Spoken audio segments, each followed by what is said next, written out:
أعوذ بالله من الشيطان الرجيم. بسم الله الرحمن الرحيم. وإن من شيعته لإبراهيم إذ جاء ربه بقلب سليم إذ قال لأبيه وقومه ماذا تعبدون أئفكا آلهة دون الله تريدون فما ظنكم برب العالمين فنظر نظرة في النجوم فقال إني سقيم فتولوا عنه مدبرين فراغ إلى آلهتهم فقال ألا تأكلون ما لكم لا تنطقون فراغ عليهم ضربا باليمين فأقبلوا إليه يزفون قال أتعبدون ما تنحتون والله خلقكم وما تعملون قالوا ابنوا له بنيانا فألقوه في الجحيم فأرادوا به كيدا فجعلناهم الأسفلين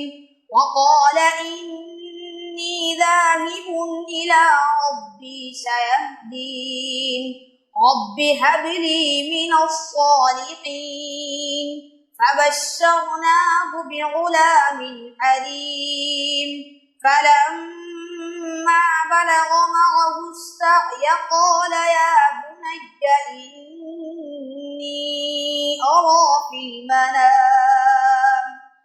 إني أرى في المنام أني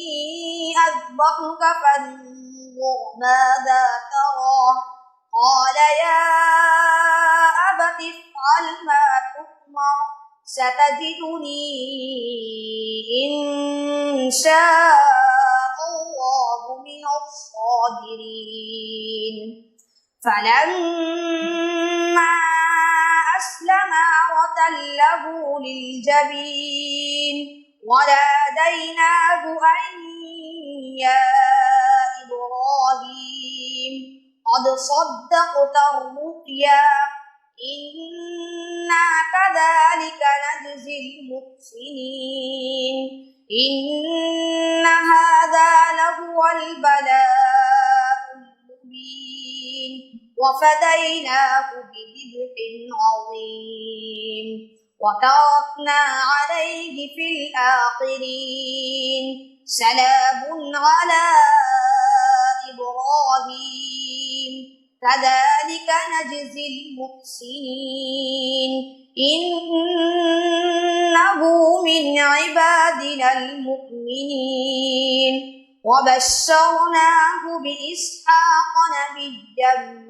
من الصالحين وباركنا عليه وعلى إسحاق ومن ذريتهما محسن وظالم لنفسه مبين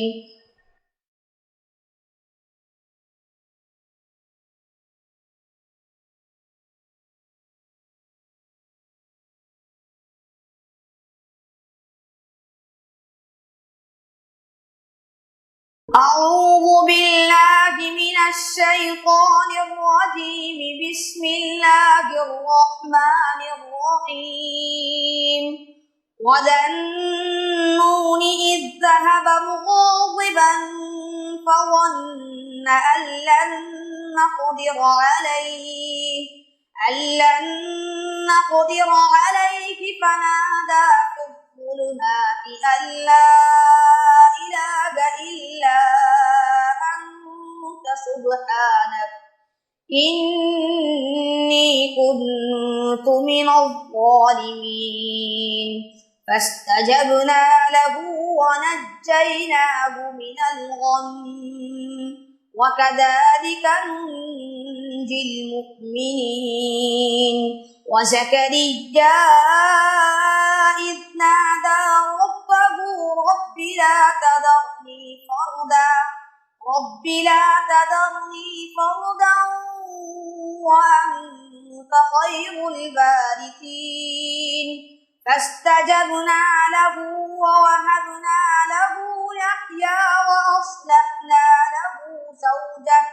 إنهم كانوا يسارعون في الخيرات ويدعوننا رغبا ورهبا وكانوا لنا خاشعين والتي أحصنت فرجها فنفخنا فيها من روحنا وجعلناها وابنها آية للعالمين إن هذه أمتكم أمة واحدة وأنا ربكم فاعبدون وتقطعوا أمرهم بينهم كل إلينا راجعون فمن يعمل من الصالحات وهو مؤمن فلا كفران لسعيه وإنا له كاتبون وحرام على قرية أهلكناها أنهم لا يرجعون حتى إذا فتحت يأجوج ومأجوج وهم من كل حدب ينسلون واقترب الوعد الحق فإذا هي شاخصة أبصار الذين كفروا يا ويلنا قد كنا في غفلة من هذا بل كنا ظالمين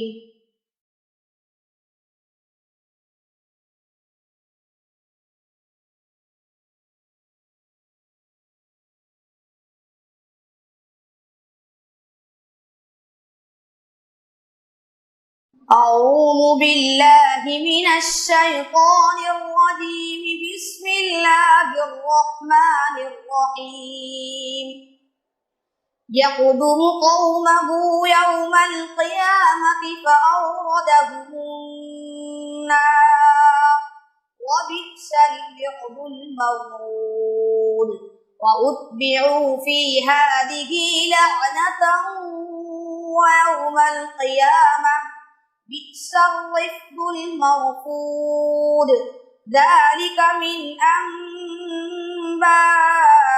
القرى نقصه عليك منها قائم وحصيد وما ظلمناهم ولكن ظلموا أنفسهم فما أغنت عنهم آلهتهم التي يدعون من دون الله من شيء لما جاء أمر ربك وما زادوهم غير تتبيب وكذلك أخذ ربك إذا أخذ القرى وهي ظالمة إن أخذه أليم شديد إن في ذلك لآية لمن خاف عذاب الآخرة ذلك يوم مجموع له الناس وذلك يوم مشهود وما نؤخره إلا لأجل معدود يوم يأتي لا تكلم نفس إلا بإذنه فمنهم شقي وسعيد فأما الذين شقوا ففي النار لهم فيها زفير وشهيق خالدين فيها ما دامت السماوات والأرض إلا ما شاء ربك إن ربك فعال لما يريد وأما الذين سعدوا ففي الجنة خالدين فيها ما دامت السماوات والأرض إلا ما شاء ربك عطاء غير مجدود صدق الله العظيم.